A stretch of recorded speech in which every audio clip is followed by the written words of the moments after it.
ترک اول 6 صدی عیسوی میں روشناس ہوتے ہیں۔ یہ ایک خانہ بدوش قوم تھی جو مشرقی ایشیا اور وسط ایشیا میں گھومتی پھرتی تھی اور وقتاً فوقتاً مغربی ایشیا اور مشرقی یورپ کی آبادیوں پر حملہ آور ہو کر انہیں ویران کر دیتی تھی۔ 6 صدی عیسوی میں اس نے ایک زبردست سلطنت قائم کر لی جو منگولیا اور چین کی شمالی سرحد سے لے کر بحر اسود تک پھیلی ہوئی تھی۔ اس سلطنت کے بانی کا نام چینی تاریخوں میں تومین اور ترکی کتبوں میں بومین درج ہے۔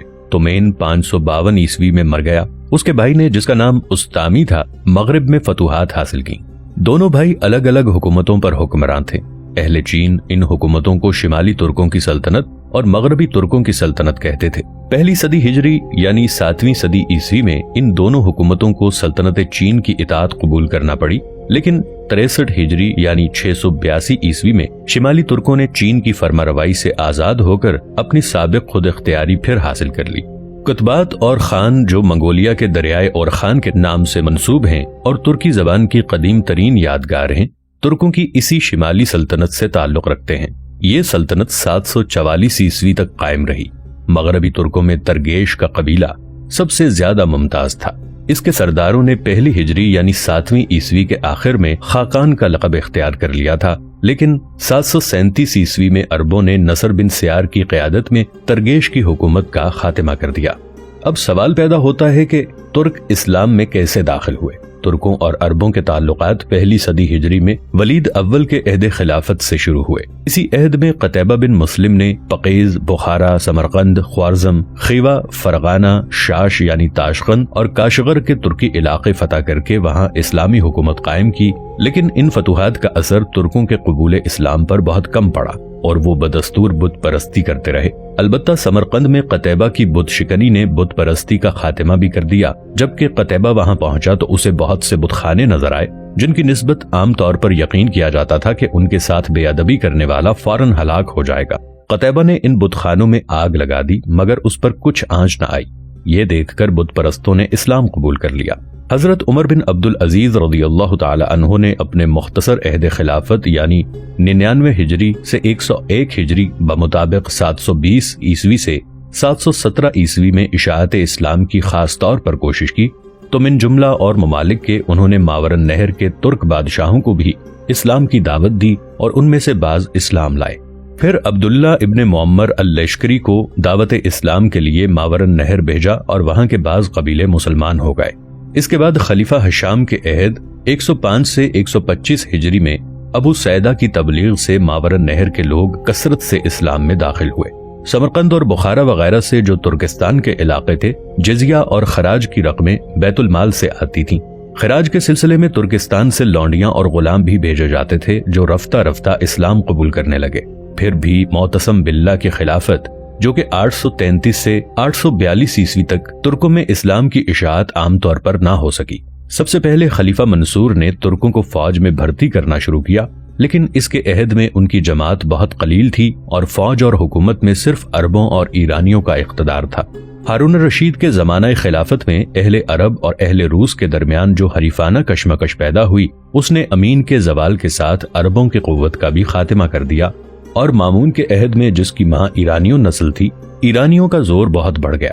اس کے بعد جب معتصم خلیفہ ہوا تو اس نے ایرانیوں کے اقتدار سے خائف ہو کر ترکوں کی مدد حاصل کرنا چاہی، اور چونکہ اس کی ماں ترک تھی اس لیے طبعاً اسے ترکوں کی جانب میلان بھی تھا۔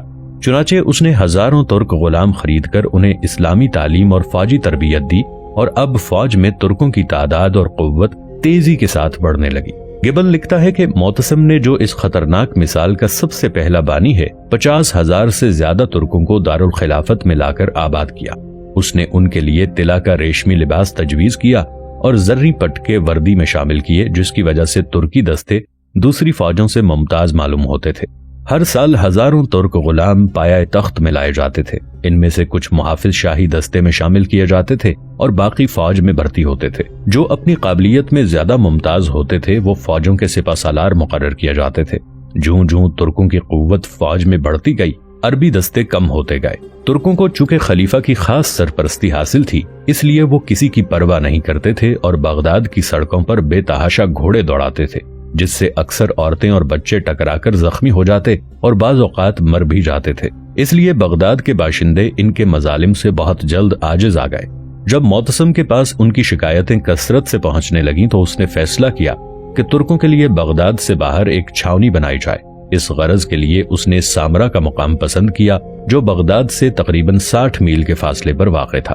یہ مقام اس کو اس قدر پسند آیا کہ اس نے اس کا نام بدل کر سنمن رائے یعنی جس نے دیکھا خوش ہوا رکھ دیا۔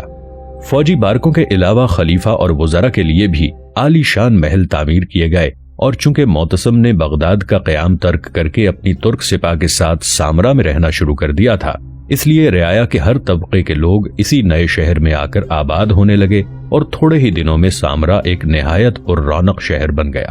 وہ 221 ہجری سے لے کر 269 ہجری یعنی 836 سے 894 عیسوی تک 7 خلفائے عباسیہ کا دارالسلطنت رہا۔ جب معتمد تخت پر بیٹھا تو اس نے سامرا کو چھوڑ کر پھر بغداد کو پایہ تخت بنایا۔ معتصم کی ترک نوازی کی وجہ سے رفتہ رفتہ ترکی شہزادے اور امراء بھی ترکستان سے آ کر سامرا میں آباد ہونے لگے، جن میں بعض بت پرست اور بعض آتش پرست تھے اور بعض مسلمان ہو گئے تھے۔ خلافت میں رہنے کے بعد غیر مسلم ترکوں میں بھی اسلام پھیلنے لگا، اور اس تعلق سے ماورن نہر کے ترکوں میں جو اپنے وطن میں مقیم تھے اسلام کی اشاعت ہونے لگی۔ ترک سرداروں کے اسلام قبول کر لینے سے ان کے جرگے اور قبیلے بھی مسلمان ہونے لگے۔ 4 صدی ہجری میں ترک بطور خاص بکثرت اسلام میں داخل ہوئے۔ 920 عیسوی میں 2 لاکھ ترک گھرانے خیمے مسلمان ہوئے۔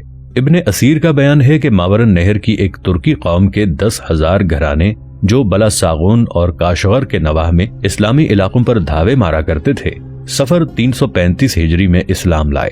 خلیفہ معتصم کے بعد ترکوں کا اقتدار فوج و حکومت میں روز بروز بڑھتا گیا، اور نوبت یہاں تک پہنچ گئی کہ خلیفہ بغداد کا عزل و نصب تمام تر انہی کے ہاتھ میں آ گیا۔ نہ صرف تخت بلکہ خلیفہ کی زندگی بھی انہی کے رحم و کرم پر تھی۔ انہوں نے متعدد خلفاء کو ذلیل کر کے تخت سے اتارا اور بعضوں کو قتل بھی کر دیا۔ نتیجہ یہ ہوا کہ دولت عباسیہ کا زوال سلطنت کے ہر حصے میں نمایاں ہونے لگا۔ مختلف صوبوں کے گورنروں نے پایہ تخت سے آزاد ہو کر اپنی اپنی خود مختار حکومتیں قائم کر لیں۔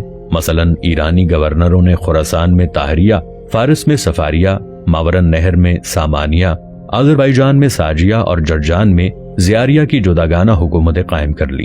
اس طرح ترکوں نے مصر میں تلوینیہ، ترکستان میں ایلکیہ، پھر مصر میں اخشیدیہ اور افغانستان و ہند میں دولت غزنویہ کی بنیاد ڈالی۔ یہ تمام حکومتیں 3 صدی کے وسط سے 4 صدی ہجری کے وسط تک قائم ہو گئیں۔ 5ویں صدی ہجری یعنی 11ویں صدی عیسوی میں ترکوں کے ایک گروہ نے خراسان میں دولت سلجوقیہ کا بنیاد رکھا۔ یہ دولت سلجوقیہ اور آل سلجوق کیا ہے یہ آپ دیکھ سکتے ہیں اگلی ویڈیو میں۔ ناظرین، مزید ایسی ویڈیوز دیکھنے کے لیے ہمارے چینل کو سبسکرائب کر لیں اور ساتھ موجود بیل آئیکن کو ضرور پریس کر لیں تاکہ ہماری آنے والی ویڈیوز آپ تک بر وقت پہنچتی رہیں۔